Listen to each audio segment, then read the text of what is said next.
Hi, I'm Will. And I'm Luke. And this is Will and Luke Discuss, a vodcast and podcast where we discuss content related to psychology, personal growth, self-development, and well-being. This episode, we're discussing 4,000 Weeks by Oliver Burkeman. Hello, Will, mate. How's it going? Yeah, good, thanks. Good, busy week and plenty going on. But one of your 4,000, eh? One of my 4,000 weeks. And I showed you a picture of the poster I bought that was my life in weeks, and you tick off every single week as it goes along. And I put it to a group chat with one of our friends, and he was like, not sure how he felt about it. And I said it was either going to motivate me or give me a crippling guilt. So I'm interested to see how this chat sort of maybe informs that. Yeah, I mean, that decision to buy a poster, which is displaying the length of life I have left. Ticking each week off your life sounds just awful.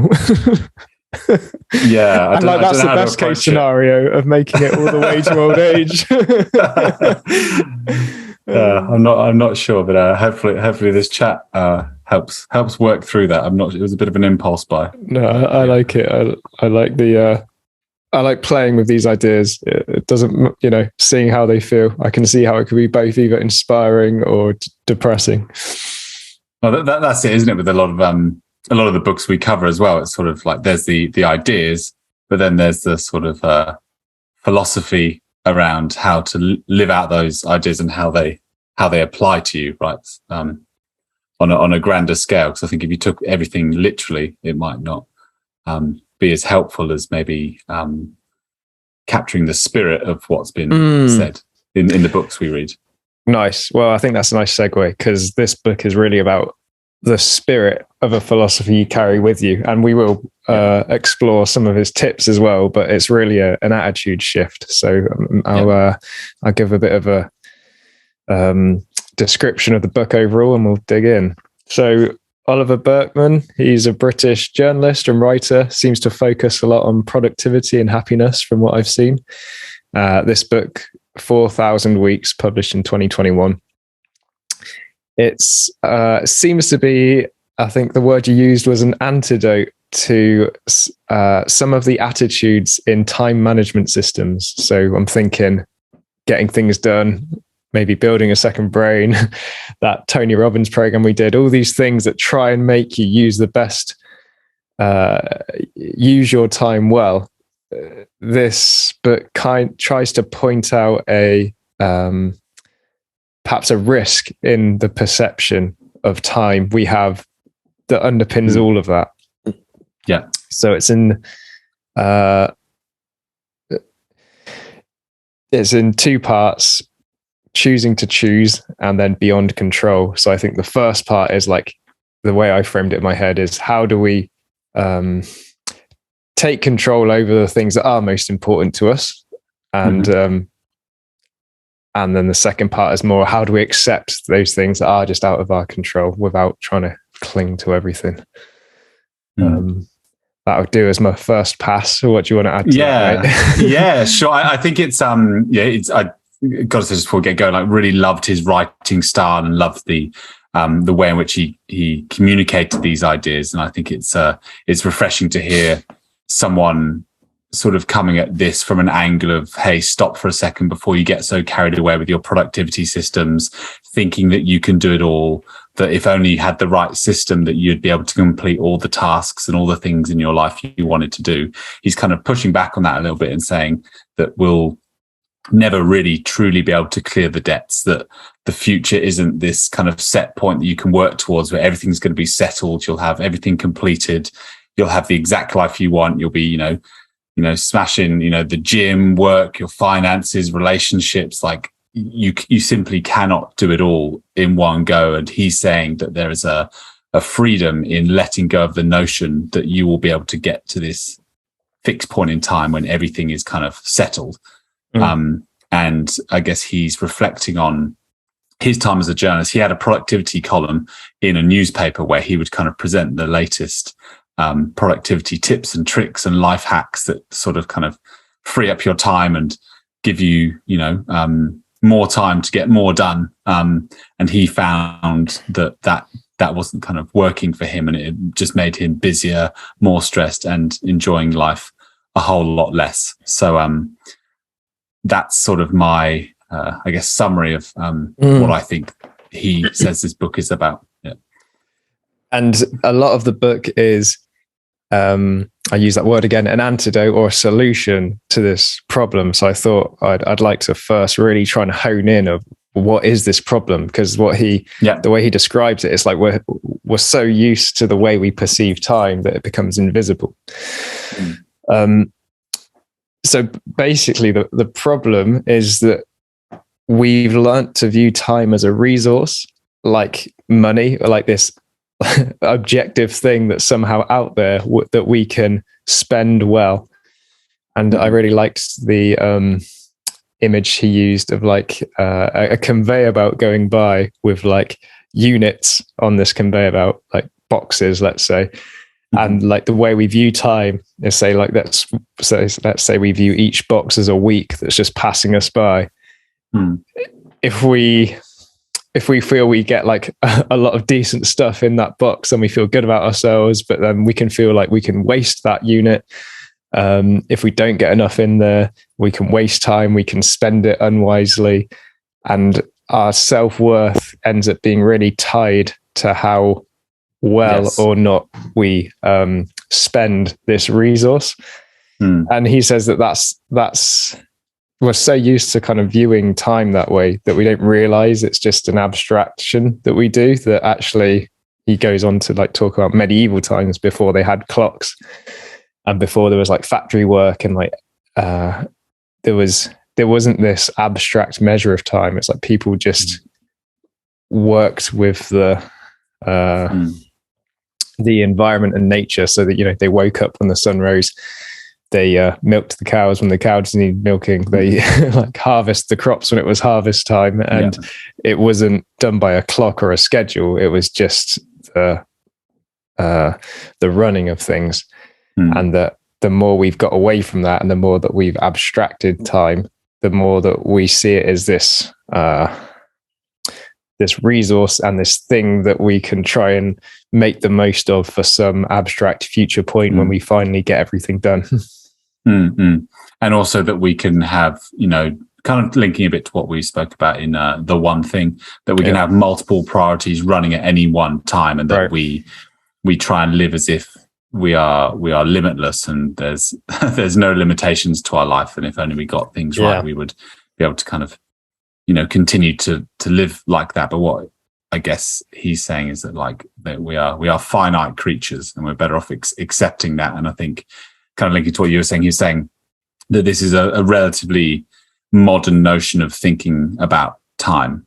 That we there's kind of more to do, and there's like pressure to do things, and it's our sense of self should be derived from what we manage to get done and how much we do get done. Whereas back in the day, such a vague thing to say, but back in the day, that wasn't such a it didn't appear to be such a priority for people. Well, he goes through the timeline. First there were clocks, and then there was like factory work, and then as you know, as transport evolved, you've got more difficulty in scheduling people to be in the same place at the same time. And then obviously we have the information age and like Zoom and working globally. So like as time goes on, more and more we've come to view time as this abstract, objective resource that we can, and then that we feel this sense of we must use it well. And then that just adds a huge pressure and anxiety to our lives.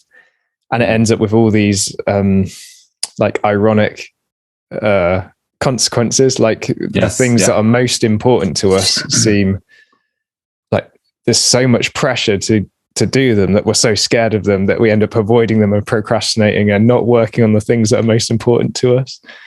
Or that we get it in our heads that because we should get everything done, it's possible to get everything done. And because it's possible to get everything done, we work on like just getting rid of all the less important things first because it's less pressure. And then again, we never actually get to the things that either mean most to us or are most important to us in life. So this abstract idea of time, and that we should achieve everything we want to has a reverse effect of us just like being really stressed, working on the things that matter least to us. And that's the horrible trap we can get into. That's it. Yeah. And thinking that, like, yeah, once we get our ducks in a row, then we've got time to do those things we want to do. And there's kind of, I guess, the worst case scenario is that you spend so long trying to be productive and put your systems in place that you actually spend more time doing that than the things you genuinely want to do. Yeah.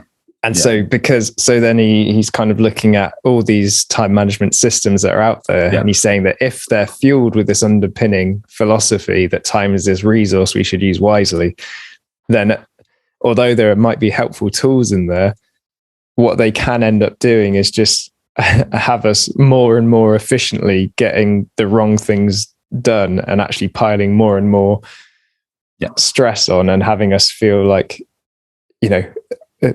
one day soon, this idea of the perfectly balanced life where I'm doing the things that are most important to me is just in my reach, but we never quite get there. Never quite get there. Yeah. I'm just trying to think what other things he says were kind of problems for people. Is that, that they do end up like neglecting the things that are important, and then therefore they're not living the life they wanted to live, and it's not really kind of in line with the values they want to live by, and often kind of like look back in time with kind of a sense of regret that they didn't spend the time the way they wanted to. I think we made a good point to why this is a problem that he identifies for people. I'm certainly I think it's certainly something I'm on the cusp of falling into, especially as we cover more kind of productivity systems and books on productivity and how to spend your time wisely. I'm wondering. Oh yeah, if there's something else you want to add. But yeah, just in terms of I found implementing the David Allen system really helpful to getting things done. But I really relate to this idea that, I've got all these different projects on the go. They're all in the system. They chuck out to-dos into my inbox. But when it comes to doing the things my past self has told me to do, I end up like doing picking the ones that feel nicest and easiest to do first. And like the ones that are less appealing always end up sort of falling to the end of the day, end of the week. And actually those are usually the things that probably matter most to me and that end up getting put off most. So I could really relate to this idea that when you feel you either can or should get everything done, that it can trick you into prioritizing the things that just aren't as important, like the admin and the things that help you feel nice when you have a clean room, the procrastinating tasks. I think it's something I definitely kind of fallen into, is that like there's this perfect time to read the book I want to read, and that I'm going to be free enough to make notes on it, and I'm going to read every single book that I plan on reading. I know he had a conversation with Sam Harris on the Waking Up app around how he needs to accept his limitations around the fact that he won't ever be able to read all the books he wants to read that are on his shelf. Yeah. He's just got like hundreds, it's like a thousand books. And he knows that even if he could read all of them, that he wouldn't be able to. But I guess he was saying that like the beauty in life is that we do have kind of, he's saying that he'd rather live in a world where there were like more amazing books that he couldn't read, rather than just like 500 books only ever written that he didn't have to read. And I guess it's sort of in acknowledging our limitations, we're acknowledging it along those as well, that we have a limited amount of time to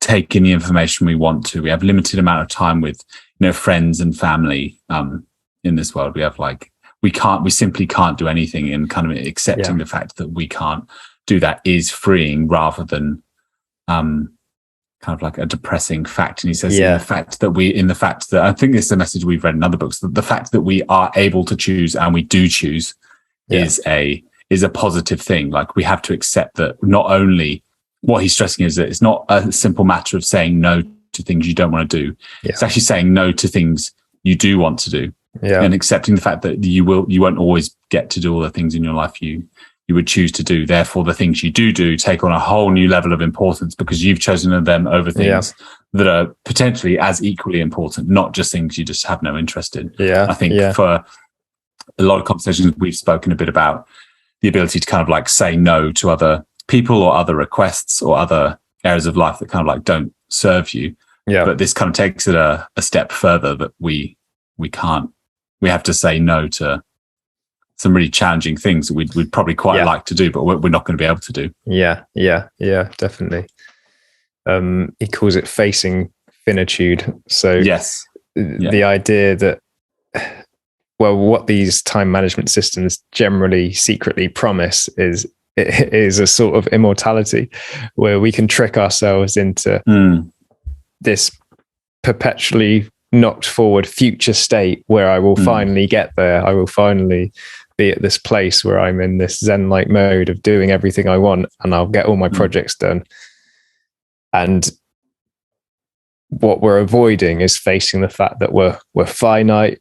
You know, we will die someday. Like the title suggests, if we're lucky, we'll get 4,000 weeks. If we're less lucky, we'll get fewer. But like, we are finite. There's only so much we will achieve and do, and that it would be a shame to waste it constantly being in the future and being stressed about that. Rather than being present and enjoying the time we do have and the things we do and the times we do spend, even though it is sometimes sad and difficult to acknowledge that, you know, there will be a last time you do each thing you do, and that sometimes if you try your hardest at the thing you want to do, it might not go as well as your fantasy had, you know. And it's hard to face that you know, if I write that novel, if I record that album, if I publish that blog, actually, like, if I put it off indefinitely, I never have to face my limits on what I can actually achieve. I can always fantasize that I'm someone who could do that, but hasn't yet. And I think that ties a bit into just a part he said on, you know, the issues around planning, is that there's sort of like, we have this, we carry this tension, and we have this need to kind of be certain about the future. And in planning, we are kind of trying to control the future. So if we're constantly in planning mode, predicting and getting sucked into expectation and constantly, you know, wanting things to be different, and therefore making plans so they are different in the future, so then when we get there, things are the way we want them to be. Right. Yeah. There's essentially a problem in that, because there's, you know, I like what he reflects on, that most of the major events and most kind of, I guess maybe the happiest or maybe most kind of significant moments in our life kind of happened by luck, or things that were out of our control as well. Yeah. He says, like, no matter how much we plan, we don't know what will happen next. There's always more of the future. So always more reassurance we need to seek. I think there's sort of a trick we play on ourselves if we're constantly kind of planning ahead, that we're sort of trying to reassure ourselves for the future. We're trying to control things in the future out of reach. And he's, you know, what he says, like, what is a plan? Actually, it's a present moment statement of your intentions. And I think he's saying that planning can be helpful, but don't be an obsessive planner, because you're trying to seek reassurance from the future. And he says, we will never get to truly relax that things will be the way we want them to be. Planning is helpful, but don't get too sucked into it, because ultimately, like, plans change. And he kind of gave the example of being on holiday. It's like, you know, if we get to the airport at this time and then we get this flight, it's like, oh, great. Like, the plan to get to the airport on time was great, and we caught the flight. But then you get to the other end, and then there might be a problem with, like, the taxi, and then the whole, like, there's kind of no end to the ways you can try and control the future. Yeah. There's a risk. Like, planning is obviously helpful to some degree, but there's a risk in this implicit attitude that if you plan right, the future should obey your wishes, and that, like, no matter how much you plan, you can't control the future, and we can end up constantly planning or living in the future, trying to control it in a constant state of tension, and on something that's ultimately out of our control anyway. Obviously, it's wise to leave a bit of time getting to the airport, but like, there's you know, if the plane's cancelled, you know, if there's a massive traffic jam, you know, what can you do? You're stuck. I'll be interested, I guess, to kind of jump onto the 5 questions he poses to us about, around like living in deep time and that, because I think we've given a good explanation about some of the issues and problems around kind of hyper productivity and sort of trying to constantly fine tune your systems without maybe the basis of understanding of our limited time on Earth. So there's some 5 questions. Yeah. So I'll just note that with these 5 questions are like the last thing in the last chapter of the book. But what they do is kind of... And we didn't want to miss them, did we? We didn't want to miss them. Yeah. And they also they reflect back on the entire book implicitly through what they're asking, don't they? So I think it's a good way to sort of summarize the book as well. Yeah. Okay, so I'll pose the question and then maybe you can either tell me what you think about them or give me a personal answer. We'll see. Yeah. Where in your life are you pursuing comfort when what's called for is a little discomfort? Are you avoiding anxiety or compulsive worry? Does that diminish or enlarge me? Yeah, so this is... Where in your life are you pursuing comfort when what's called for is discomfort? So this is the idea of avoidance. He has this chapter called Becoming a Better Procrastinator, and his idea, he's flipping the word procrastinator to mean like stop doing the things that are least important, procrastinate on those things that leave your washing a bit and leave your house a little bit of a mess, and then focus on this project you actually really want to do, right? Rather than how we usually use the word procrastinate, so that we do the shopping and the washing up and the hoovering to avoid doing the things that are most important to us. Yes. So this is how I make sense of this question. And I suppose, if I were to reflect on this personally, so like me and you do these podcasts, and that's really helpful because we can schedule it in and be accountable to each other. But I've also had this idea of wanting to make some specifically psychotherapy aimed videos by myself as a way to create some content marketing for my private practice as a therapist and a supervisor. And I can find myself that's one of those things that keeps getting pushed down the bottom of the list. And actually it's probably one that would be most meaningful and exciting to me at the moment. But I end up pursuing the tasks that are more familiar and habitual to me because they're more comfortable, when actually a little more discomfort on, putting myself out there and recording something and making it public could be a more meaningful way for me to go. Yeah.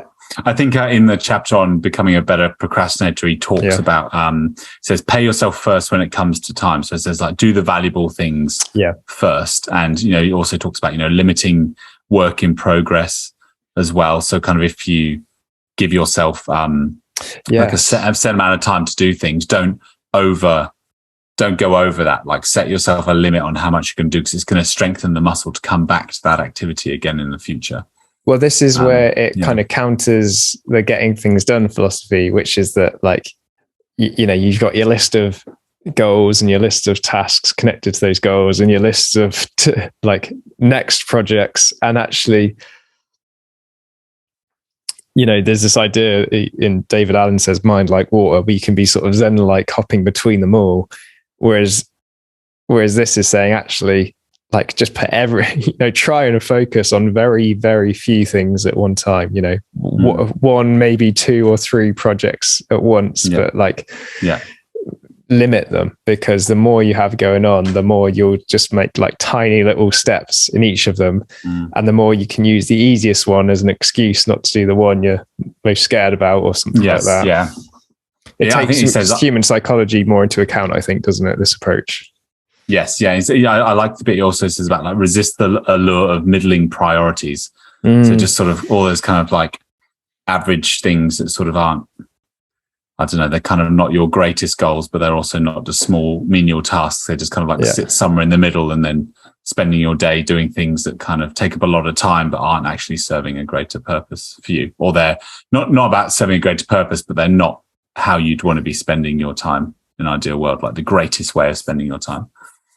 Yeah, it's back to that irony, isn't it? That actually, when we're scared of making the most of life, we can end up putting off what's most important to us. I suppose those middling priorities are things that do kind of matter to us, but they're perhaps down at number 10 rather than at number 1 or 2.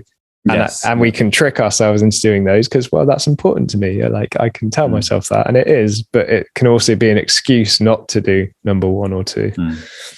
You'll laugh. I went to a all-day training for a workplace that I've been at for a little while, and they were talking about their strategic vision, and they talked about their priorities, and there was 26 priorities. I was just laughing in my head about. I was like, imagine if they had to condense these 29 priorities down to one thing. What would it be? Yeah, what would be like the one thing? Yeah, anyway, I guess I'm slightly reaching into another book there, but anyway, I guess it's I guess that did get me thinking a bit about, what are things I'm doing that sort of they take up a lot of time, but they're not serving a whole lot of purpose for me. And it's not necessarily being attached that everything I have to do has to have a purpose, but it's not, it's kind of neither one nor the other. It's neither like something relaxing and enjoyable, but also it's not something that's kind of like a high goal for me. That's something I really want to achieve. It just kind of sits somewhere, in the middle. Next question. Feel free to, give as much or as little on this one. I think this one kind of probably is relatively self-explanatory for people. So it says, are you holding yourself to or judging yourself by standards of productivity or performance that are impossible to meet? I might just jump in here because I gather, you just gave a personal example. I want to make sure this doesn't become an interview.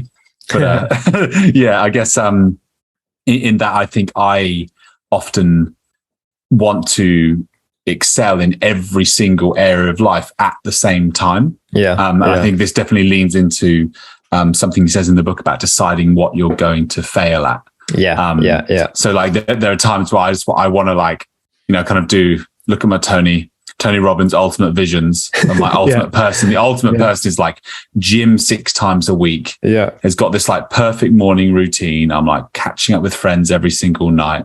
I'm making loads of money so I can save up for trips and stuff. I'm going traveling, like all these things that like I will do, like, and I want to do, like, they're not like meaningless things, but like putting them all together, it's simply just unrealistic to like get up at like 5 a.m. every morning and do like my 1 hour of reading, then my 1 hour of gym, and then do this, and then go out with friends in the evening and expect to be saving money at the same time as that, and then then have all this other time to do like my journaling and writing and all these sorts of things. And I think that's something there's a standard that I can't maintain over a long period of time. So I think that's probably whether I'm judging myself by standards, but I think I've set the bar a little bit too high at different times of my life. And I think something I'm reflecting on now is that like I'm moving house in the next couple of weeks, and that's requiring me just to have a little bit of extra money because, house moving stuff and, buying a few things for the house and that. And then I'm going, I've got unpaid leave for 2.5 weeks coming up. Going to come see you in England. That'd be good. So like there's a need for a bit more finances, but so I've been working both days on the weekends, but I've with all my might really wanted to keep going to the gym at the same rate I was and keep reading at the same rate and keep sticking to commitments. But I just can't, like my body's just like, can't do it. Well, and it also begs the question, even if you could and did, if it was becoming so unpleasant for you to force yourself to do these things, then like it's that idea of sacrificing the present for the future in a way that like if you were to do indefinitely, then you just live a life of like suffering and strife.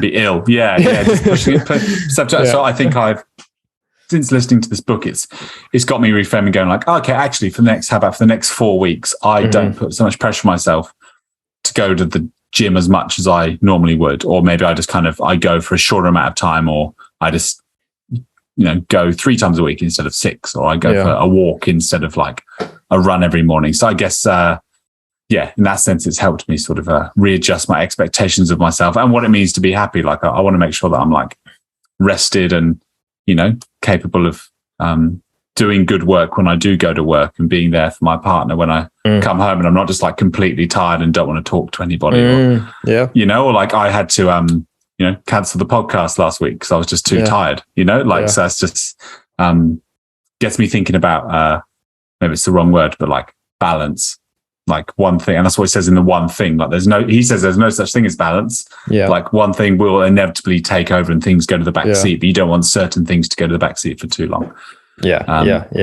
Anyway, very overextended point there, but they're my thoughts. Yeah. So the question again was, are you holding yourself to and judging yourself by standards of productivity or performance that are impossible to meet? I think that ties in the first example I gave of like recording psychotherapy videos as like content marketing. Like, I'm sure part of the reason I also put that off is because I have this idea in my head that they have to be good. And I'm hoping it's in this book. I'm getting them cross-wired now, but somewhere I read about like the courage to be rubbish. Probably this book. I think it was. And this idea that allowing yourself to be bad at something, especially when you first start or give something your first go, it's like, giving yourself permission that actually, no, like if this is a thing I want to do, then I'm going to start off at one level. Hopefully I, learn and get better over time, but I can only learn and get better over time if I do it. So allowing yourself to first do something you might not do it very well, and that's all right. It doesn't have to mean the world. But if we're judging ourselves by a performance standard that's impossible to meet, then there's a pure conflict there. It's like, well, I want to do this. I haven't got enough practice to do it as well as I want yet, so I'll put it off. But then by putting off, I'll never get the practice I need to do it as well as I want. So I end up just never doing it. Never doing it. And just simply by getting started, like that can actually get the ball rolling as well. I think I found as well. I'm gonna jump in with what he called cosmic insignificance therapy. I love this. I knew you'd love this bit. Because it ties into this, right? He basically gets to the point, like, we generally are fairly egocentric and feel that we're important, but ultimately on a cosmic level, nothing matters, right? The sun's going to consume our solar system in 5 billion years or so. Like, even the most famous people that have existed, their history will be wiped from the face of the universe, and like ultimately nothing really matters in that scheme.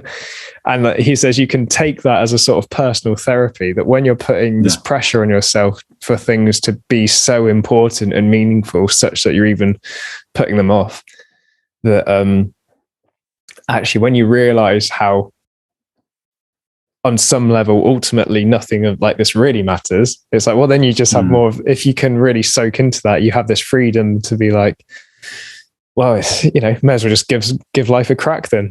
What have I got to lose? I like that. I think to expand on what you're saying there, he says what we should do is we should refuse to define what is remarkable as meaningful as well. So not that necessarily everything we need to do has meaning, but also ordinary experiences can be profound also. Like, we can have a remarkable human life. And I think that's maybe ties into some of the problems he says with maybe today's modern culture, that everything we do needs to be remarkable and the best and incredible and special. And actually the everyday experiences can bring a lot of joy too. And he says, there's a huge relief, and it's freeing to let go of the things we worry about and what we define as important, because ultimately, like, we don't need to, transcend the mundane. We can, and hold ourselves to standards we can't meet. We can drop back down. He says, we can drop back down from godlike ideas of significance back to how life actually is. He says the anxiety we feel about productivity is a sense of overimportance that we need to justify. We aren't that important. No one really cares. Let this drive us to be bold, to be happy. I think it's a grounding message, and I think it's important because it sort of does underpin, the questions he's asking him, the things he's asking to remind us that we don't need to constantly be striving in order to be happy. And I guess what he's saying is the fact if we continue to strive and define things as remarkable to be meaningful, then actually we probably end up less happy than we could be. Yeah. And it's not to like say that life has no meaning. It's just that on the scale we often think about meaning, that might be flawed. Like something doesn't have to be infinite or like have real longevity to make it meaningful. It doesn't have to be witnessed by, hundreds or thousands of people for many years for it to be meaningful.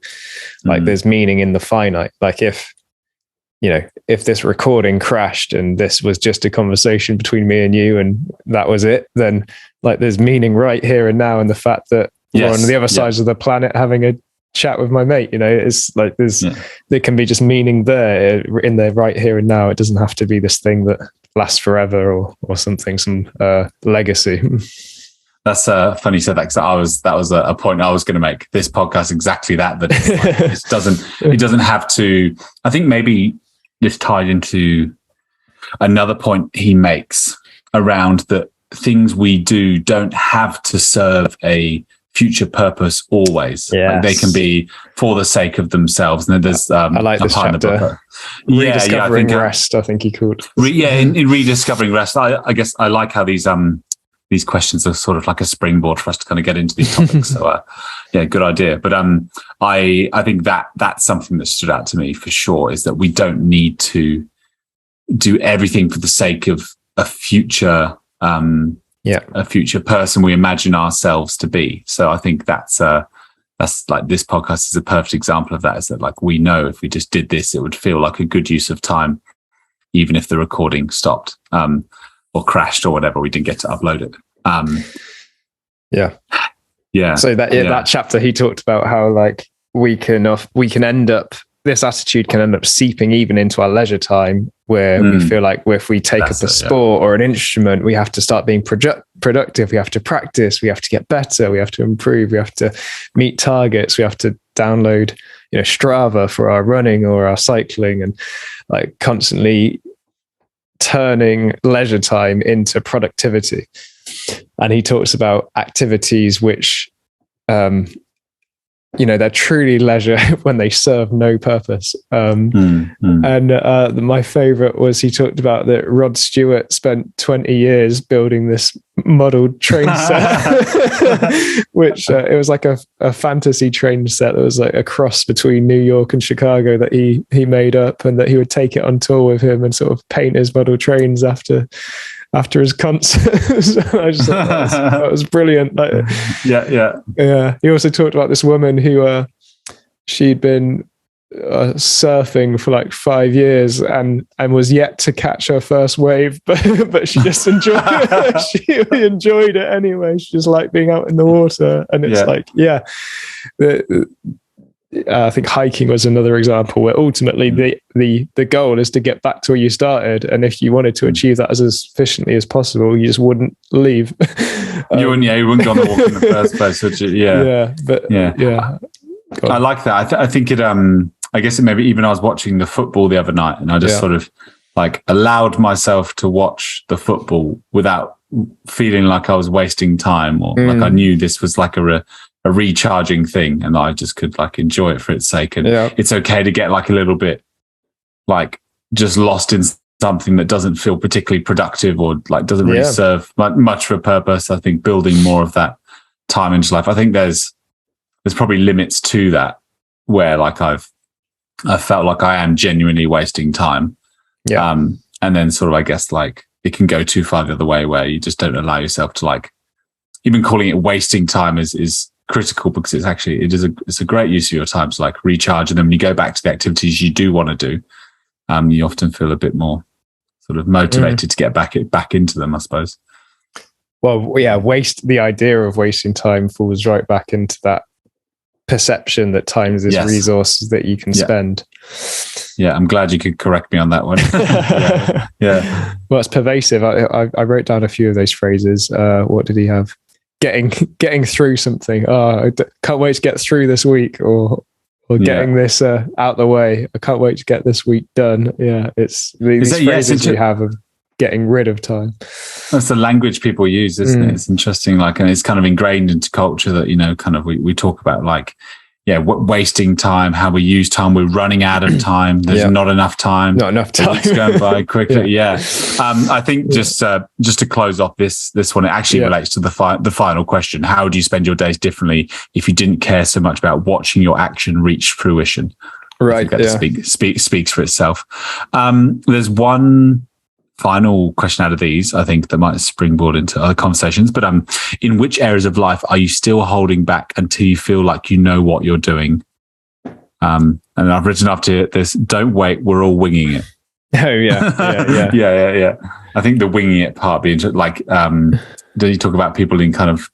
He had a friend who was like a politician, basically saying that none of them really had much idea what they were doing. They were just kind of like working it out as they went along. I think I've kind of maybe realized that in workplace settings, that people are never like fully ready maybe for the position they're in, or there's always going to be kind of like unknowns in the work you're doing. Like there's not a set time you're kind of ready for the next step, really. You sort of, there's going to be something you're winging. Well, I think there's this, as children, there's this fantasy we have of adults which just isn't real, but like I think we might still carry around with us and project onto institutions and governments and businesses and things. But we have this idea that, you know, somewhere out there, there's people really have got their shit together and know what they're doing. And actually, he was saying, well, first, you know, I got into newspapers where I thought, you know, everyone must know what they're doing. And you get there and you meet all the individuals work on this thing. Actually, like lots of them are winging it. And it's like, wow. Then I got into politics and realized, the same's happened there. And I was like, well, maybe it's just Britain, and he moved to America and he finds the same kind of attitudes there. It's like, actually, we're all just sort of getting by winging stuff. And so if that is the case, then it would be a shame not to pursue things because we feel we're not ready yet, when actually, like, that's no reason not to pursue something. I feel like I'd be interested to kind of chat about some of the tools he has in place for embracing finitude. I know there's 10 tools he lists at the end of the book. And I guess I'll just kind of go through them and we'll just chat about each one. I think for anybody listening, I think I'm hoping that we've kind of been able to explain the sort of the ethos and the approach to living that he's outlined here, and the problems of kind of the current ways of living or thinking about productivity. And these are some ways to, I guess, fight back against that, or things you can put into place in your life that might help sort of live with a more healthy attitude towards time and productivity. We did miss question number 3. I don't know if you want to explore. Did we? I know. In what ways have you yet to accept the fact that you are who you are, not the person you think you ought to be? I think we touched a bit on that maybe earlier, just around that, like we're striving to be a certain way, so everything we do is kind of in service of that, but we never truly get there because the goalposts keep shifting, I would say. We're always wanting to this is sucked, I think, more into the idea of like identity, that like I should be X person rather than necessarily I should be, you know, get this thing done or be good at this. It's more like soaked into this idea of like one day I will be so and so, and when I'm this person I'm telling myself I should be, then everything will be okay. I've written here. I was going to say, I wrote some notes here saying even if we achieve or become something, we don't get security. Right. And it's saying, like he says, confront who we actually are. Yeah. And how would you truly enjoy spending your time if you weren't constantly like striving to be somebody else? I guess. You can get, I suppose you can get to this idea that, you know, well, if I finally get this degree or this job or this attractive a partner, then maybe I'll feel like, you know, the person I want to be. But actually you just end up being you with that with that new role. With that new role. And then like it's constantly and that will constantly shift to new desires and you know, new gaps between the person you currently are and the person you want to be. Interesting. Now, thanks for being that. That's a good one to keep in mind. So tool 1 Try and not make this a list, but to want adopt a fixed. It is a list. It is a list, so I'll try to treat it like one anyway. Yeah. Adopt a fixed volume approach to productivity. So it says tough choices are inevitable and must be done consciously. Open list is what's he say? So he says like have an open list of absolutely everything you want to get done, and then a closed list, 10 max things on there. This I really. This is important to me. Go for it. Yeah. Well, it goes back into this getting things done system. I suppose you can think of his tip here: keep one open list and one closed. You can think of the open list as David Allen's like someday maybe list. Like one day I might get around to this, and you can sort of feed that into the closed one. But David Allen doesn't really suggest so much of a closed list. He lets loads of projects and goals be ongoing at once. Yeah. Whereas this is saying, no, really reduce that down, because the more you have, the more you can trick yourself into getting away with working on the ones that are easiest. And the ones that are easiest are usually ones with less pressure, and they have less pressure because they're less important to you, and they don't, your identity isn't tied so much into them, and your self-worth and your idea that if I try and do this and I fail and it'll be awful. Whereas if you kind of like don't let yourself move, like do other things until you work on this fixed project or list you have, then you're holding yourself more accountable to, trying to do the things that are most important to you, so you don't end up just shuffling the cards and clearing the decks day by day. In this as well, he talks about having predetermined time boundaries for your daily work. Oh yeah. I'm not sure if you've thought about that. I think he speaks about how kind of any experts in their field over the years talk about like maximum kind of doing what they do deeply for like 3 or 4 hours a day tops. Yeah. I think it's sort of maybe reducing our expectations around what we can actually get done in a day. Or so I think that's something I've certainly picked up, is that like I'm like, if I can get like an hour of undistracted writing or reading or preparing for the podcast done in the evening, like that's really good. Like I think setting the bar too high sort of sets yourself up for failure slightly. So just kind of being happy with doing less, not sort of overreaching yourself too much. Just being like, this, I can have a really high quality hour, as opposed to kind of trying to have high quality everything always every hour of the day. There will be like down periods and need for rest. Well, it's acknowledging that finitude again, isn't it? If you tell yourself, well, I have until this time to do this thing, then it makes you do the thing. Whereas if you're like, if you implicitly tell yourself I have all day, then it's easier to do the least important things first, because you feel like you've got all the time in the world. Yeah. And this is harder with projects that kind of fall into the not urgent but important. Exactly. Yeah. Like quartile of time, like how to use your time. And I think those things are kind of this is like a way of sort of making sure you're spending time on things that are really important to you, by kind of keeping smaller brackets of time that you can keep consistently throughout the day. Yeah. Also, if you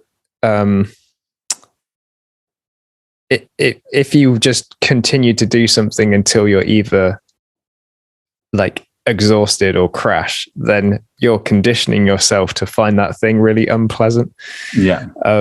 Whereas like, let's say you did your hour or two of, I don't know, the writing you wanted, and you get to the end of that hour and you're like, I kind of want to carry on, but I think I'll wrap up for the day. Then you're more excited to do it the next day. And this is how he says that the most sort of prolific writers actually do less than you might expect per day, but they do it indefinitely for a longer period of time. It's kind of like, saving a compounding interest. You could try and just like work really hard for a few weeks to save up, but then you'll resent it and like won't be able to do that indefinitely. So just to put away a little bit of money that you don't really see once a week or once a month or something is a much more sustainable way to save. And in the same kind of way here, the more, by not over stretching yourself with the things you want to do, you're able to chip away at them for longer. Yeah. There's a next one. Serialize. Says focus on one big project at a time. See it to completion before you move on to the next. Postpone other things. Yeah. So this is like, I suppose let's say you've got a goal you want to achieve. You might have tasks towards that goal. I suppose by serializing, you're thinking, well, what's the very next thing I need to do towards this? And you do that. And that's what's the next thing? And you keep taking that step until you complete that thing, rather than taking one step in 10 different directions and never quite feeling like you're getting anywhere in particular. I'm going to unpick out kind of some of the favorites, because I feel like if we go through absolutely all of them, we might be repeating ourselves at some point. But he's saying, one thing he says is to focus on what you've already completed, not what's left to complete. So he says, keep a done list. He says, we're not in a productivity debt. I think that's something he talks about, is that we wake up as if we were in this productivity debt and we've got to get back into the green, and I think it's important for us to kind of reflect on what we have actually done in the day. And that's something I actually tried this afterwards. And I was like, so I had a really, busy day at work, and then came home and got quite a few things done. I got to the end of the day, I was like, I've actually done a lot here. Like that's a solid day. Like that's okay. Like I didn't get done something I necessarily wanted to do, but actually I'm like, you know what, that was a fair amount. Like I did good there. And I think that's a nice sort of, it's a more positive way to think, rather than like thinking about the things you didn't get done. Yeah. So it's like grateful for the opportunity that I got to do the things I did get to do as well. Yeah, definitely. Yeah. He says here as well, consolidate your caring. You can't care about everything. And I've written here, manage your inputs. So I think that's something we've spoken about a bit before, sort of you simply do not have the energy to kind of have every input matter to you throughout life. Yeah. I like one here. He says, embrace boring and single purpose technology. So just to talk a bit about kind of tech's involvement in what he talks about here. I think one example of that is having a Kindle. So not like reading articles on my phone, and kind of doing one thing at a time, essentially. It's hard with phones and laptops, isn't it? Because they can just do an infinite number of things. And it definitely is nice to have a Kindle where there's just, when I pick it up, you can't question doing anything else with it, because you might flip between, well, which book should I read? But other than that, like that's all you can do. Whereas when you, load up your laptop to do something, it's so much easier just to open web browsers and WhatsApp and all that nonsense. So I can see his point, but in reality, it's very hard to say not use your laptop for the whole 100 purposes you can use it for, isn't it? What's one I like here? So practice doing nothing. So he says, sit in discomfort of not acting. Poor choice to feel that we are acting or doing things to feel important or productive in the service of future goals inevitable rise, which postpones fulfillment. Resist urge to manipulate your experiences, life and others in the world, and let things be as they are. And I think this is almost the final quote in the book. It says, to regain your autonomy, to stop being motivated by the attempt to avoid how reality feels in the here and now, to calm down and to make better choices with your brief allotment of time. Yeah, that's Ty's right. I suppose I think we both discovered this book from Sam Harris's Waking Up meditation app. So this ties kind of right back into mindfulness and practice being present. And he had a chapter on patience, which I enjoyed. He called it staying on the bus. There are two things that really stood out to that in that one for me. One was this story of a art professor whose first task he gave everyone was go to your local big museum, choose one piece of art, and you have to sit and look at it for 3 hours and you're not allowed to do anything else. I think he said, bathroom breaks are allowed, but other than that, no phones, no talking. All you're doing is looking at this piece of art for 3 hours. And Oliver Burkeman tried this and sort of talked about the process of how antsy and frustrated he got in the first 45 minutes. And then over that time, he started to calm down a little. And then he started to notice all these little details in the painting that weren't immediately obvious. It sounds both very simple and like a very difficult thing to do. Yes. I think it's I think that's something that does, cultivate it's slow. It's forcing yourself to slow down, isn't it? And to pay attention to the details, and to also, I guess, to a degree, like work out what's important and not missing life. To a degree, like not rushing through life, kind of waiting for the next, living for the next best thing, to actually kind of enjoy where you are in that very moment. And like that whole thing around not manipulating the experience, not trying to change it to suit your needs and wants, but actually just kind of being with it as it is. There's one part, and I think this is one of the tools that will lead on to something I found particularly interesting. It was around time with others. Chapter, which I found really interesting. I was hoping we get a chance to chat about it, but he's one of the tools he says here is be a researcher in relationships. So I said, I wrote down, we try to control and we want to be independent, but we need to try and enjoy communality, try and deliberately be curious without any outcome intended, figure out who people are, what we can like or dislike, and not get frustrated when people aren't acting in a certain way.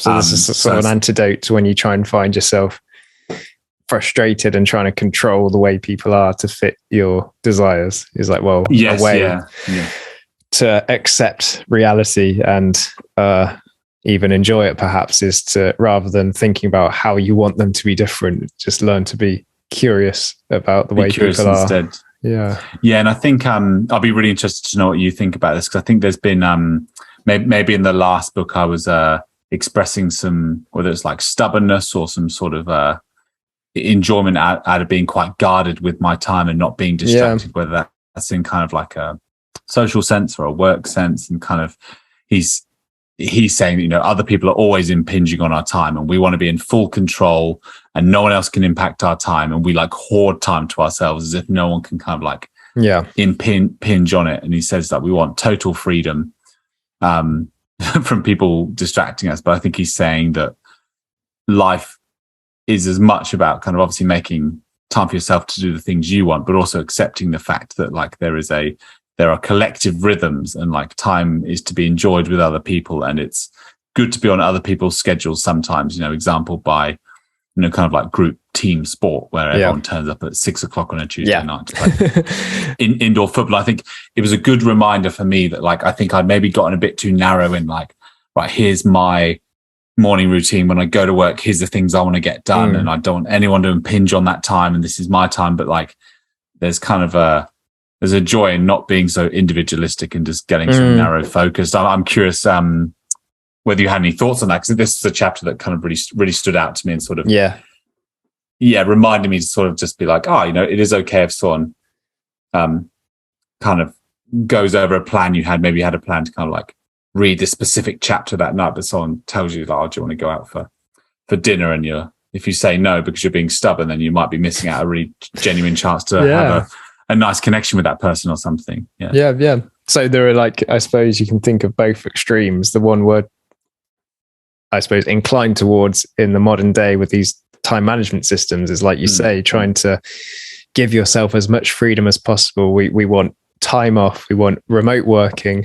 We want to control our own schedules. And, maybe there's good in that, and fair enough. But he also talked about time. If you see time as a good, then fair enough. But if it's a good at all, it's what he calls a network good, which is it's only as valuable as you can share it with others to some degree.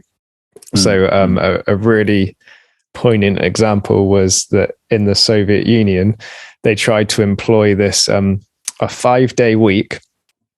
So you worked 4 days, got 1 day off, but there was like a number of different color bands, and different colors got a different day off.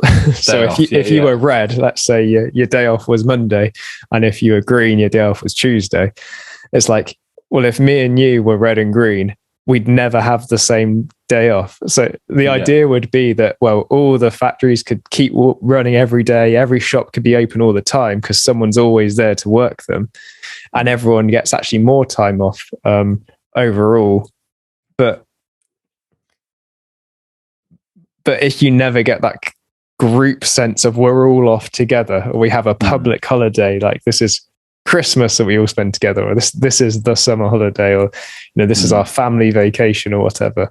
There's like actually it's important to have shared time, and you can only really do that by sacrificing a bit of your autonomy over your own schedule to fit in with either societal holidays or your families or your friends, what they're up to. I think it's just a good reminder to hold, isn't it? This sort of like, if productivity, as you say, can go too far, and it's I think something personally reflecting on is I've switched to more regular hours, in the sense of like more 9 to 5 hours. Yeah. For the most part in my current work. So like 80% of my shifts I do at the moment are like 9 to 5, which has been really nice, because someone goes, "Oh, do you want to go for dinner next Tuesday night?" And I'm like, "Yes, I am free." Yeah. I can come. That'd be lovely, rather than being like, "Oh, I'm on an afternoon shift, I'm going to miss that." And I think that's something that I think was genuinely impacting me, actually, and sort of like wasn't making me as available for my friendships, was, kind of, I wasn't able to kind of do things on the weekend. I'd be working on Saturday morning, or I'd be just not free to do things. There is some value in like everybody being on 9 to 5, Monday to Friday, is the fact that like everyone's typically a lot freer to spend time with each other. And I guess this is often the time for me anyway, I consider best spent, is when I'm spending it, kind of with friends, with my partner, with like family and stuff. And I guess even to maybe to stretch this idea out further, and maybe a conversation for another time, but even to the degree in which choosing to live overseas for the sake of kind of living the life I want to live, and the goals I have, and the autonomy that I would like, how that affects obviously spending quality time with friends who live the other side of the world back in England. That just kind of occurred to me, but I think it's an interesting thought about what you're kind of giving up for the sake of your own autonomy.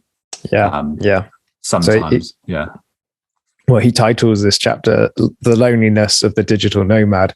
So he sort of takes the perhaps the modern day dream life of someone who's working on that laptop, going from Thailand to Fiji to wherever, to like see the world whilst they can earn a bit of money. And he gives a few case examples of people actually really finding that hard, that the relationships they have are fleeting and they move on. He talked about this guy who sort of lived on a cruise ship, whose friends change every 4 weeks, and I'm the happiest man alive. His friends became the crew on the ship. And he paints a really sad picture of that. But like, it definitely makes a great point. And I mean, I have sympathies in both directions, like controlling my own destiny to some degree by like habitualizing a morning routine, and controlling my work schedule has been really important to me. But I really also do see his point and agree that if you have time off when everyone else is busy and vice versa, then that's miserable as well. And actually sharing public holidays together, signing up to things that sacrifice your autonomy, like a football club, where it only works if we all show up at the same time every week, doesn't it? Like that's positive as well. That's where we get a lot of meaning from. Well, I think we had a lot of that when we were growing up, didn't we? We'd have Skittles on Friday night, football on Saturday night. Yeah. We usually have some sort of dinner plan on the Saturday night, and then head into town with a similar crew of people. And then, watch match of the day, and then it only works if we're all in the same place at the same time and have that sort of group expectation. And I think there is a general craving for that amongst people. I know, like, kind of in our circle of shared friends, we've spoken about how nice it would be to sort of like all live together and be able to go down the pub on a Tuesday night. Like, imagine we just went back to having Skittles every Friday night together, rather than sort of like being like, once a year being like, oh, let's catch up. Yeah. I guess it's a broader thing to think about in terms of thinking about like this internationally. But I thought that was a really interesting chapter. So I was glad you felt some utility in that too. Definitely, yeah. Because I mean, I also have found like I at my gym, I go to like tennis groups and classes, and I really get a lot from having to go to something at a particular time because everyone else is going to be there. But just off the back of what you're saying, like it's not like these people are my best mates. Like they're lovely people and it's nice to spend time with. But to really make the most of this experience of talking about, it'd be like having this scheduled time with the people that are most important to you. And I mean, saying that out loud sounds so obvious, but I think in the modern day where people, end up moving all over the shop, it's actually hard to do. Mm-hmm. That's all the most important and interesting things for me. I'm wondering if there was anything that stood out to you at all, any final reflections you'd want to share on the cast, listeners? All right, well, there's one thing I didn't get to. It's probably not the most salient one, but it's on my mind, so I want to finish it off. It was in that one on patience, where there was this analogy of staying on the bus. And so I think it was in Helsinki or something. It was like, there are all these different buses, but for the same 45 minutes, they all take the exact same route. And it was only after that they all split off in different directions to go to completely different places. Yeah. And he used it as an analogy for, I think, like creative endeavours, that like this kind of ties into identity and being the person you want to be and that stuff. That when you try something creative, like, I don't know, music or art or podcasting or whatever, like for a long amount of time, you probably will be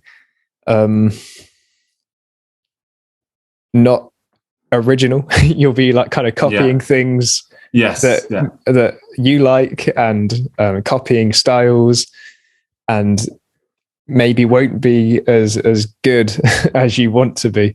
But it takes staying on the bus to like get to that 45-minute place where you finally split off and build your own originality after that.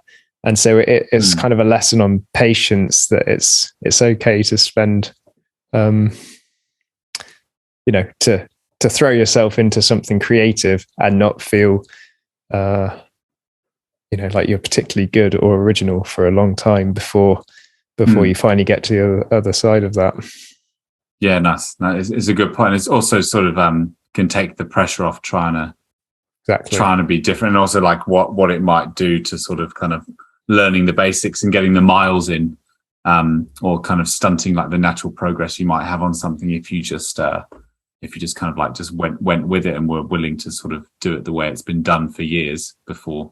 Yeah, kind of trying to do something different. Yeah, and there's kind of two lessons in that. If you take the chapter on leisure and hobbies, it's like, well, maybe you don't have to get to the point where you're creatively original in something. Maybe that's okay. Like maybe you just enjoy playing your guitar because you enjoy playing your guitar, and the fact that you're just ripping other people's licks is fine. But but like, it's just, if you want to know how people end up being original, it is a long road, and that's all right as well. Yeah. Thanks, mate. Really enjoy this book. I was really looking forward to chatting to you about this. I think I just want to highlight that I bought the book and the audio book, so I was listening to it in his voice, reading the actual book itself, and I would certainly consider this one of like, the top 10 ones to kind of keep on the shelf. Like I do rate this book extremely highly, and I think the way he communicated those ideas and the way the way it made me feel when I read it, it made me feel like I could take the pressure off myself a little bit. It was like quite soothing and comforting. It wasn't sort of like, you're doing this wrong. It's like, it's okay. Like just slow down, like stop rushing and just kind of enjoy life. There was sort of that undertone of kind of warmth to it that I really enjoyed. Yeah, me too. So yeah, really raised my awareness to unconscious attitudes I had towards projects and time, and that were causing stress and in ways I probably wasn't aware of. Yeah. I mean, I can't say I've like soaked all this in, but I know I really want to, and that the bits I have soaked in, like you say, I feel a lot calmer about. So I think it's just sort of there's some lessons and some kind of attitudinal shifts it's encouraging you to adopt that I think will kind of be in the back of your mind when deciding to kind of embark on something, or you're getting carried away, or there's this unsustainable amount of pressure you're putting on yourself at given points in your life. Just kind of allowing yourself to sort of, whether that's allowing yourself to fail or allowing yourself to sort of try your best without constantly striving. I think this will, maybe haven't quite formulated it yet, but I think this does certainly tie into the striving versus acceptance debate. It's a thread that runs through the Will and Luke Discuss cast over the years. Stop clearing the decks. I have highlighted in my notes in front of me, which that was a lesson I definitely want to take from this, that although it feels nice to do a good cleanup every now and again, like where you could finding yourself doing that daily in a way that's procrastinating is and tricking yourself into thinking it's productive is one that I definitely want to take away from this. Nice. Okay, well, I guess that's a wrap. Next week we'll be discussing another Oliver Burkeman book called The Antidote. We just, as I kind of said, really enjoyed his writing style. This is the book he wrote previously to this book, and I guess given the current busyness of my life, there's quite a lot going on. I did want to pick a book that I felt I could pick up easily, and I felt familiar with the writer, and the idea might be a little softer than anything too deeply theoretical. So it serves that purpose for me, that I can pursue something meaningful without kind of maybe doing something that's too intimidating. But we'll see. I'm sure. Well, it certainly won't be next week, but next week. I also I haven't got the book yet, but I really liked his writing style too, and happy to do another one of his. Done. Cool. All right, mate. Well, lovely to see you again, and looking forward to catching up in a couple of months' time. Cheers, mate. Take care. See you, mate. Bye. Cheers. Bye.